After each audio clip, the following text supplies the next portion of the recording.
To the right, we can see that castle away in the distance. Beautiful turret is, and here's a history lesson for you, an 11th century castle, once home to Galileo, no less, back in the 17th century.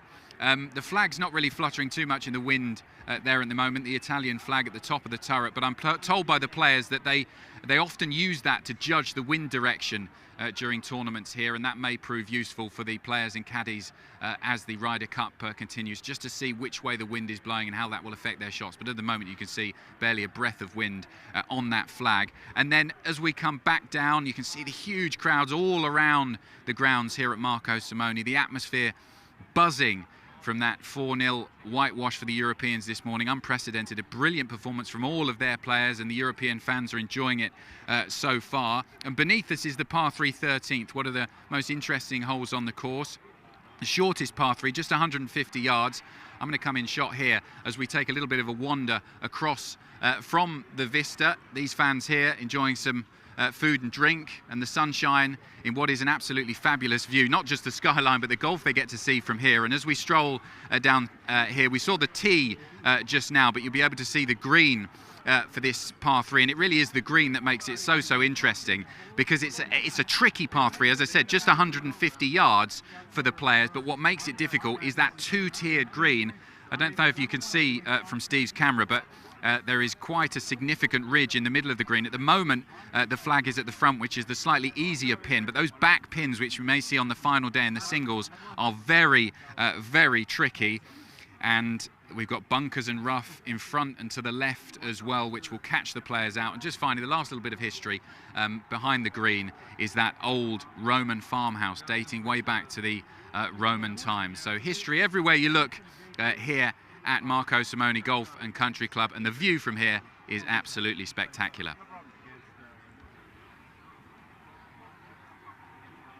Oh, thank you. Thanks so much, Adam. It really doesn't get any better than this. Absolutely gorgeous views. We looked at that first tee. The players for the first group of the 4 balls will be coming out very shortly. I think I just spotted Jon Rahm putting his arms in the air.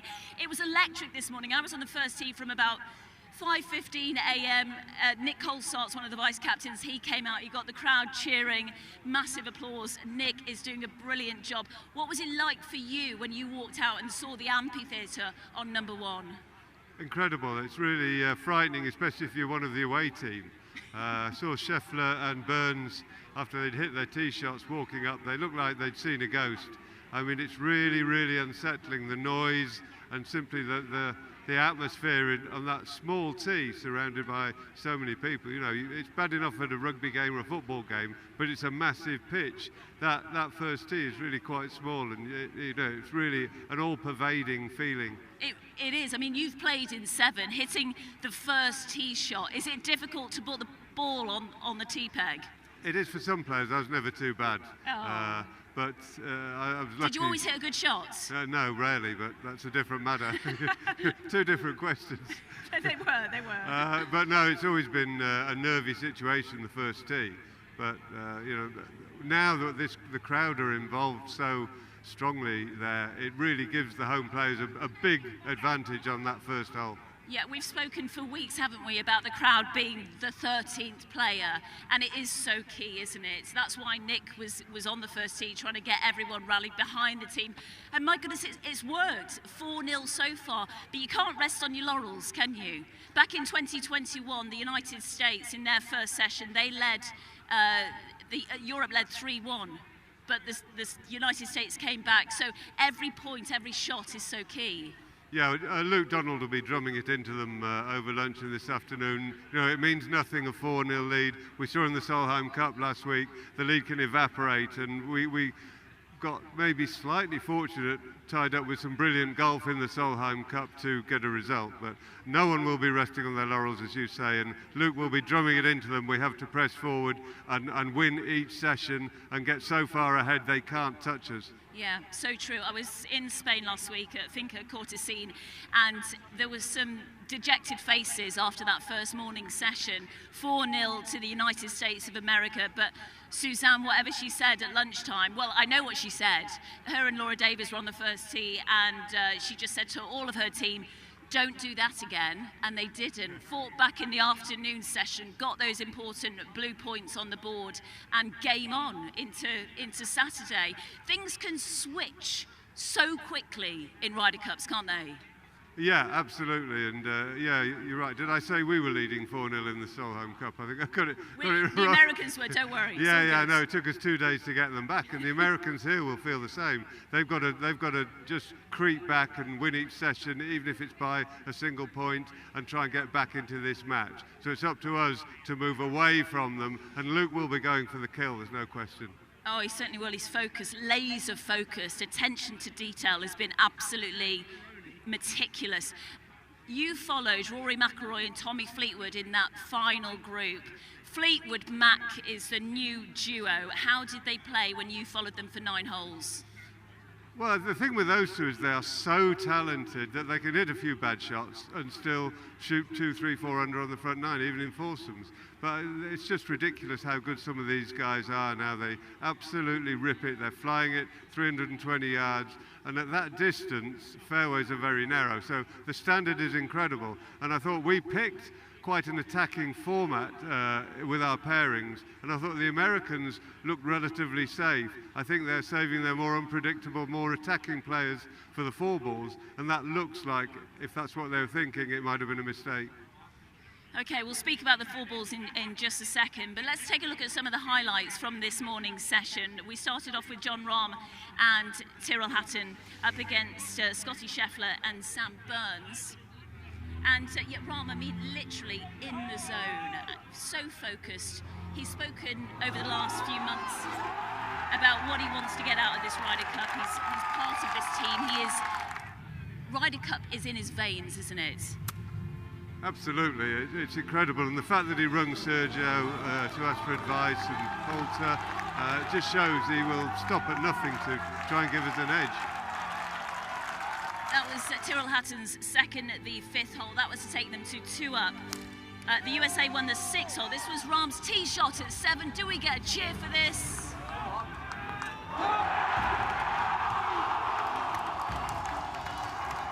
Oh, we certainly do. That took them back to 2 up. And then Rahm at the 4th hole.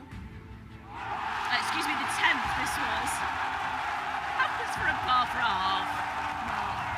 I mean, there are moments like that he will never forget. Absolutely, I think there's no question.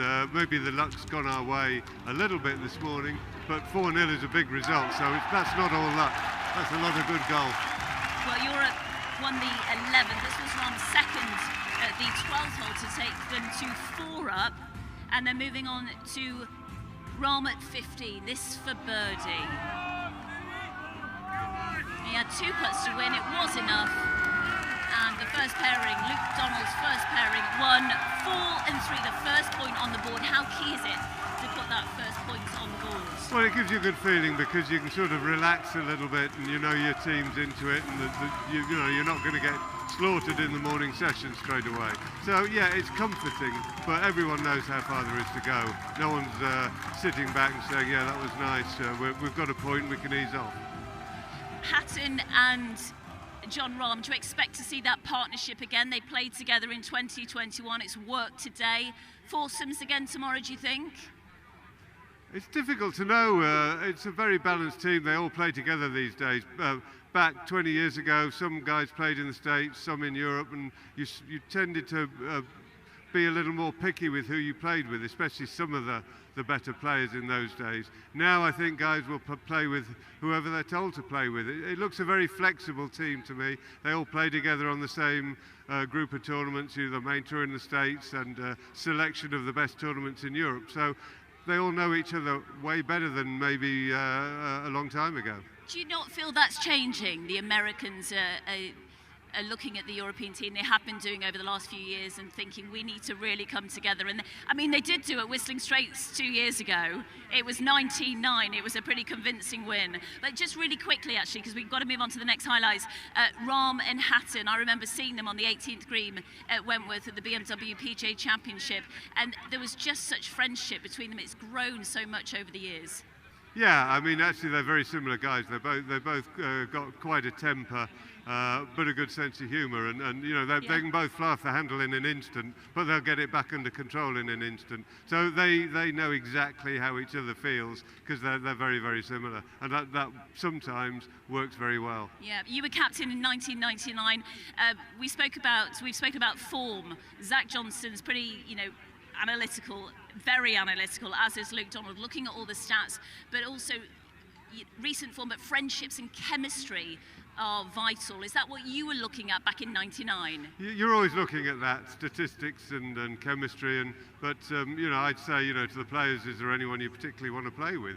Because they have ideas as well, and they know who their friends are, they know who they might gel with, and you know, Clark and Westwood, when I was captain, worked very well. They wanted to play together. Parnevik and Sergio wanted to play together. So it's sort of, you know, once you've got a couple of pairings that feel very comfortable, the rest is not too difficult. Okay. Are you having a good time here so far in Rome? You bet I am. How many times have you been here? This is only the second time. I was here for the World Cup in '84. Many moons ago. We all remember that, don't we? We Yeah. do.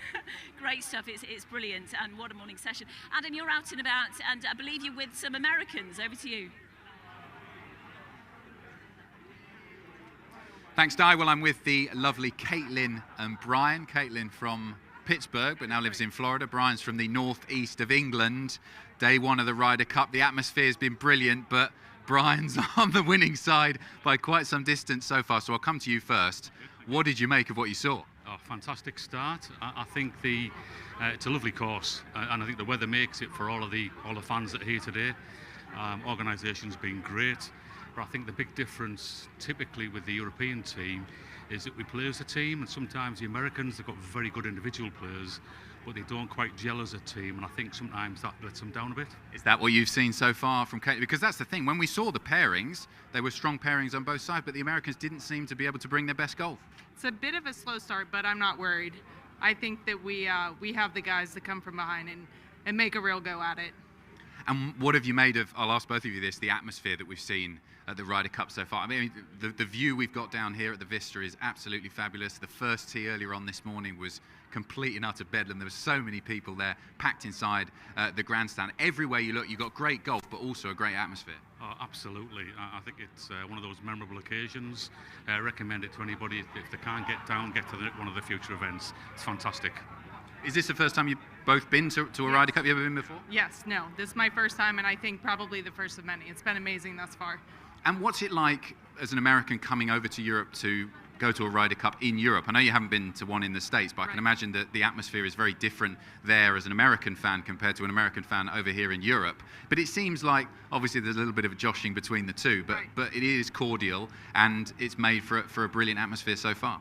We are definitely outnumbered, but if there's one thing I love, it's an underdog story. So I think we'll come from behind, and I'm enjoying the camaraderie between everybody. It's a lot of fun. Caitlin's confident. Brian, what do Europe have to do to perhaps avoid getting ahead of themselves now that they're 4-0 up and throwing away this lead over the course of the next couple of days? Yeah, just keep playing steady, play the game plan. It's obvious that Luke's got a team and he's got a plan, and so far so good. So just keep it going, keep the pressure on America. Okay, just quickly, last couple of questions. What's been your favourite moment of the day so far? What's been the best thing you've seen? This right here. a nice drink for the American fans. And for you, Brian? I'd go with that. The Peroni's very nice. Okay, thanks very much to both of you, USA. and enjoy the rest of your day. Thanks. Thank you. Oh, they've got some fans, which is great. Have you had a drink? Any refreshments, Mark? We will offer you some. No, fine, but thank you. You're okay. Well, back to the golf, and yeah, if you are just joining us, 4-0 this morning for the European side. Moving on to the second match, the young Scandinavians, Victor Hovland and Ludvig Aberg, up against Max Homa and Brian Harman.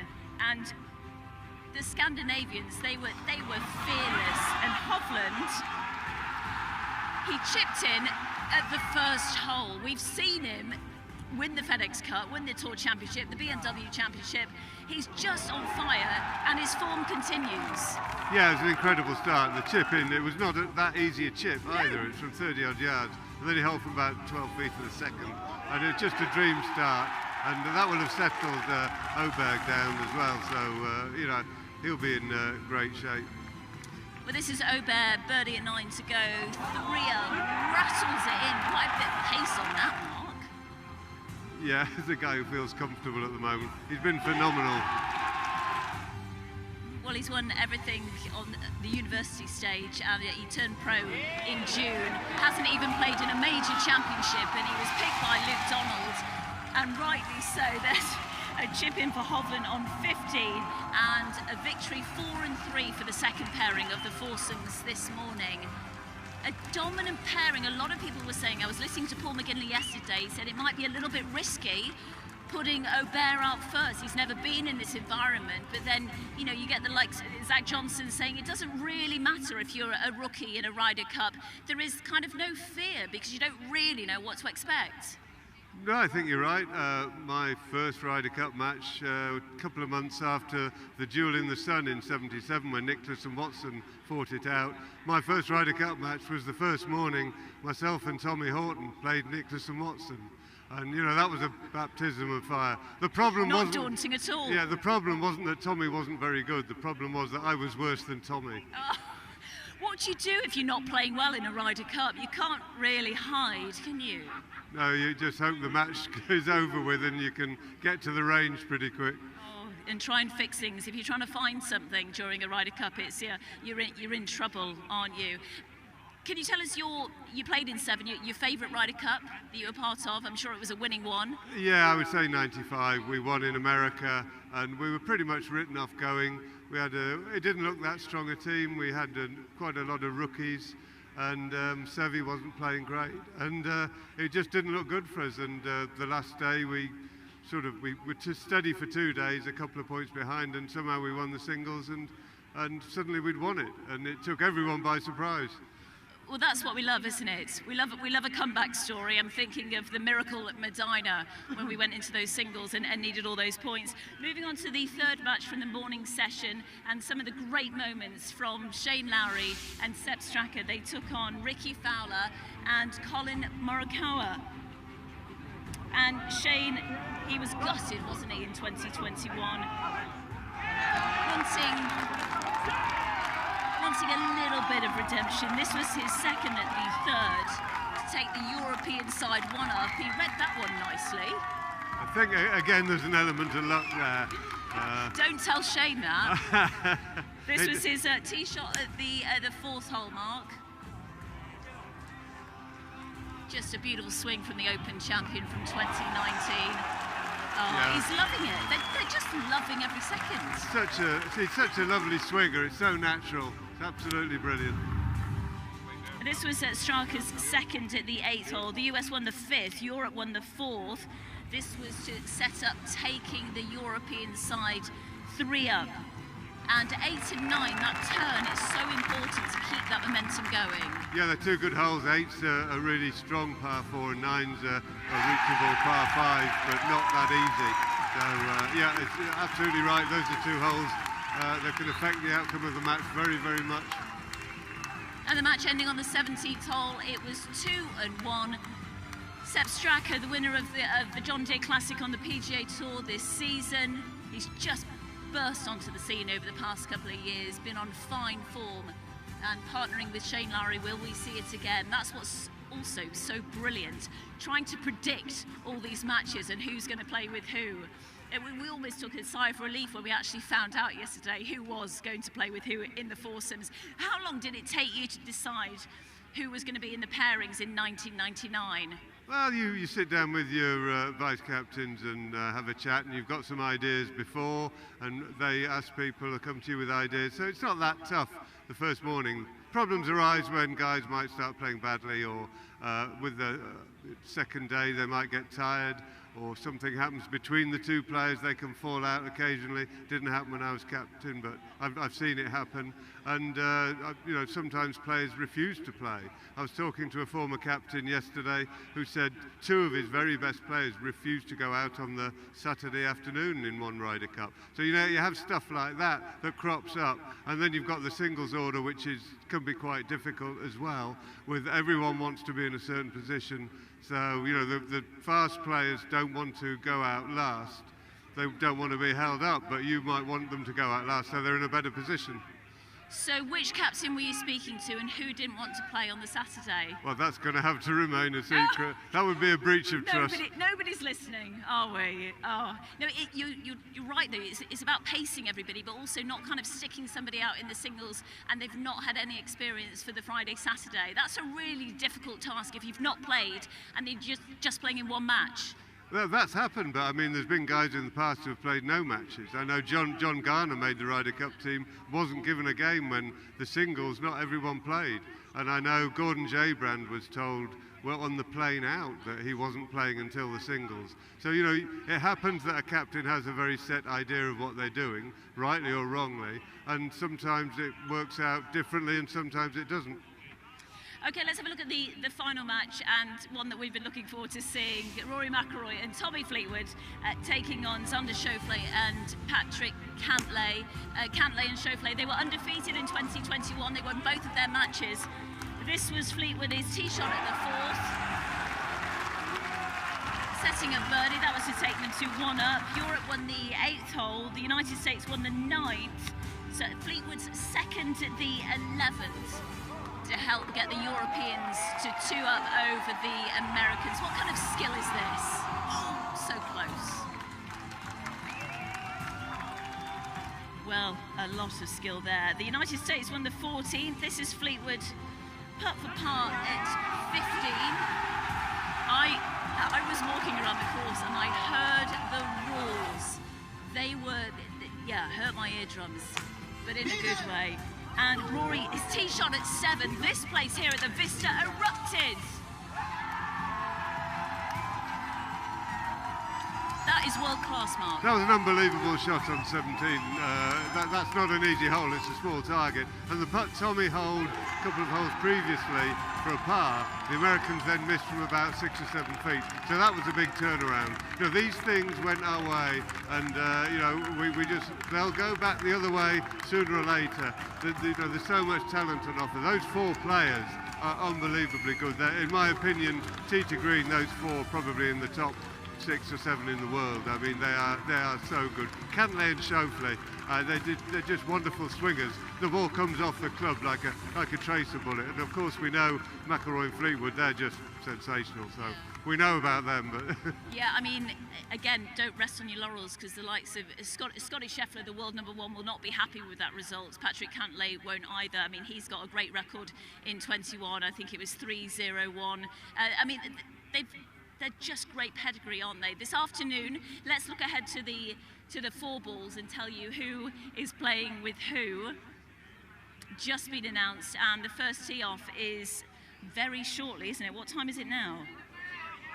They're on the course. They're out on the course. They've been there for 20 minutes. We'll get to it very shortly. Hovland and Hatton take on Justin Thomas and Jordan Spieth. Match number 2 is Rahm and Nikolai Højgaard. Then it's Scotty Scheffler and Koepka against them. McIntyre and Justin Rose take on Max Homa and Wyndham Clark. And then it's Rory McIlroy and Matt Fitzpatrick against Colin Morikawa and Xander Schauffele. Tasty matches ahead. What's your prediction, Mark? Because everyone's excited to watch the golf. What are you thinking about this afternoon? well, I think it looks pretty even. I think the Americans will bounce back. I mean, this is like a 5-round tournament. A normal 4-round tournaments, anything can happen. We've got 5 sessions here, so it's even more unpredictable. But anything 2-2 or better to us is a result. And I think it'll go pretty even this afternoon. Great stuff. Blue on the board so far, a sea of blue. This is the perfect setting. What will happen this afternoon? The story will unfold and we will speak to you later on. The Eternal City. Ancient. Iconic. Epic. Where the foundations of an empire inspired noble leaders who prize courage and respect above all.